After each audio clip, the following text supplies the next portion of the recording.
ગુજરાત આદર્શ છે, ગતિશીલ ગુજરાત છે, પરંતુ ગુણવત્તાયુક્ત શિક્ષણમાં અન્ય રાજ્યો કરતા આપણે પાછળ છે. તમારા પ્રશ્નમાં તમારો જવાબ છે.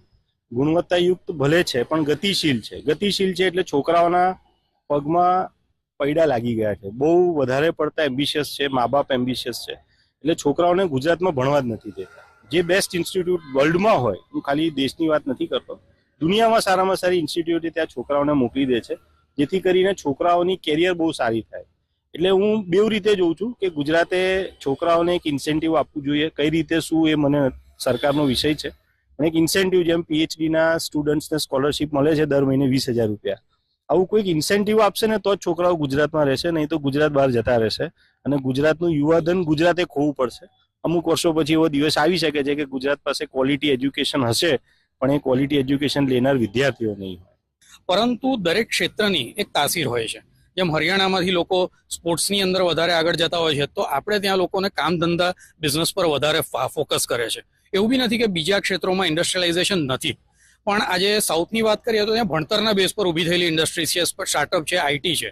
ત્યારે આપણે ત્યાં મોટાભાગે સ્કિલ અને અનુભવના આધારે ઊભી થયેલી ઇન્ડસ્ટ્રી પરંપરાગત પણ છે. તો ઘણા વિદ્યાર્થીઓ એવું પણ વિચારતા હશે કે અહીંયા ભણ્યા પછી આ જ મહેનત કરવાની છે, તો 5 વર્ષ પહેલા કેમ ના કરી દઈએ. તો એ કદાચ અર્લી એડ્યુકેશનમાં ડ્રોપ આઉટ રેશિયોનું કારણ બની શકે. બીજી બાજુ જોઈએ તો જે પ્રોફેશનલ કોર્સિસ છે, MBAની વાત કરીએ, લોની વાત કરીએ, મેડિકલની વાત કરીએ, તો નંબર ઓફ સીટ્સ આપણી જે પોપ્યુલેશન છે એની કમ્પેરમાં તો ઘણી સારી છે અને કદાચ રાજ્ય બહારથી પણ છોકરાઓ આવે છે.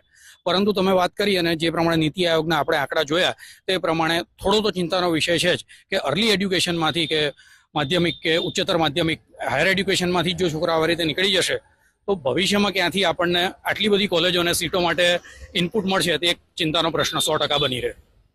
એટલે ચિંતાનો વિષય તો છે જ, એવું કેવું છે. ત્યારે આપણે અન્ય એક વાલીને પણ પૂછીશું. શું કહો છો, ગુણવત્તાયુક્ત શિક્ષણમાં ગુજરાત પાછળ જઈ રહ્યું છે?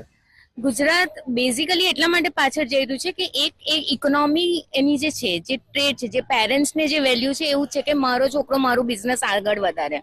એટલે ભણતર કેવું કે 10 પછી ઓકે હવે મારું બિઝનેસ સંભાળે એટલે ચાલશે.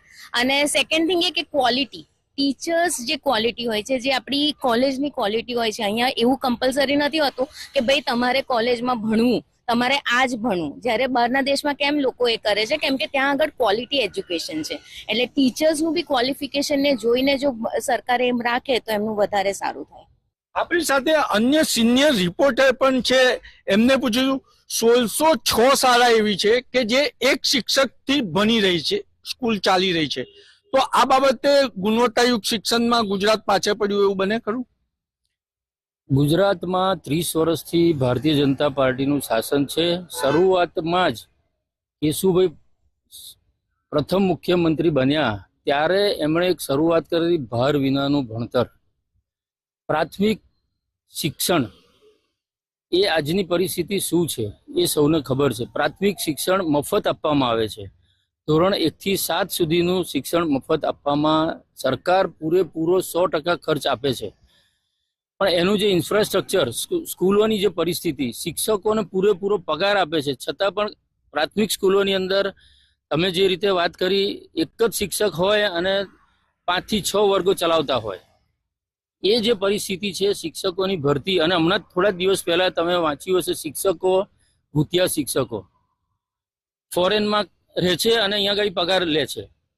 આ બધી પરિસ્થિતિમાં જો સરકાર પ્રાથમિક શિક્ષણથી જ શરૂઆત કરવી જોઈએ ખરેખર તો, કે શિક્ષણનું સ્તર ઊંચું લાવવું હોય. પહેલા એવા વિદ્યાર્થીઓ હતા જે સરકારી સ્કૂલોમાં ભણીને પ્રથમ નંબર આવેલા છે અને નામના દેશમાં નામના મેળવેલી છે. એવા ઘણા બધા વિદ્યાર્થીઓ ગુજરાતમાંથી આગળ આવેલા છે. પણ અત્યારે એવું કોઈ સાંભળવામાં આવતું નથી કે સરકારી સ્કૂલમાં ભણીને કોઈ છોકરો પ્રથમ નંબરે આવ્યો હોય બોર્ડની અંદર કે ધોરણ 12ની અંદર. એવું કોઈ પરિસ્થિતિ આજની તારીખમાં જોવામાં નથી આવતી.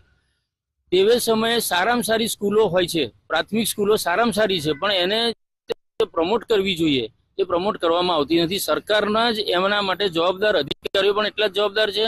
અને ખાસ કરીને શિક્ષણને આ લોકોએ રાજકારણનો અખાડો બનાવી દીધો છે. યુનિવર્સિટી તમે જોઈ લો, એ પણ રાજકારણનો અખાડો થઈ ગઈ છે. સરકારે પ્રાઇવેટ યુનિવર્સિટીઓને એટલી બધી સત્તા આપી દીધી છે, એટલી બધી ખુલ્લેવામાં આપી દીધી છે કે જેથી કરીને સરકારી જે સ્કૂલો હોય, સરકારી કોલેજો હોય, જે રાહત દરે ભણાવે છે, એની જગ્યાએ ત્યાં કરોડોની કમાણી કરે છે, કરોડોનું ડોનેશન લે છે. એ બધી જે પ્રથાઓ શરૂ કરી, ખાનગીકરણ કરી દેવામાં આવ્યું શિક્ષણનું, એના માટે પણ એક આ મુદ્દો જવાબદાર છે કે જેને કારણે શિક્ષણનું સ્તર દિવસે દિવસે નીચું જતું ગયું છે. ખાનગી કોલેજોમાં પણ આ જ પરિસ્થિતિ થઈ ગઈ છે કે તમને પાસ આઉટ કરી દે છે. એટલે ગુજરાતના ગુણવત્તાયુક્ત શિક્ષણ નહીં મળવા પાછળ કારણ સરકાર જ જવાબદાર છે. ભાર વગરનું ભણતર કે છે, પરંતુ ભણતર બાળકોને અપાવવા જાય તો કેટલાય કુટુંબો દેવાદાર બની જાય છે. પહેલા શિક્ષણમાં ઉદ્યોગ વિષય ભણાવવામાં આવતો હતો, હવે શિક્ષણનું ઉદ્યોગીકરણ થઈ ગયું છે. અને મહત્વની બાબત તો એ પણ છે, પ્રાથમિક શિક્ષણની સાથે માધ્યમિક અને ઉચ્ચતર માધ્યમિક શિક્ષણ પણ જો સરકાર મફત આપે તો ગુજરાત શિક્ષણમાં પણ આગળ નીકળી શકે છે. કેમેરામેન કેતન સિંધે સાથે નિલેશ બ્રહ્મભટ્ટ, મંતવ્ય ન્યૂઝ વડોદરા.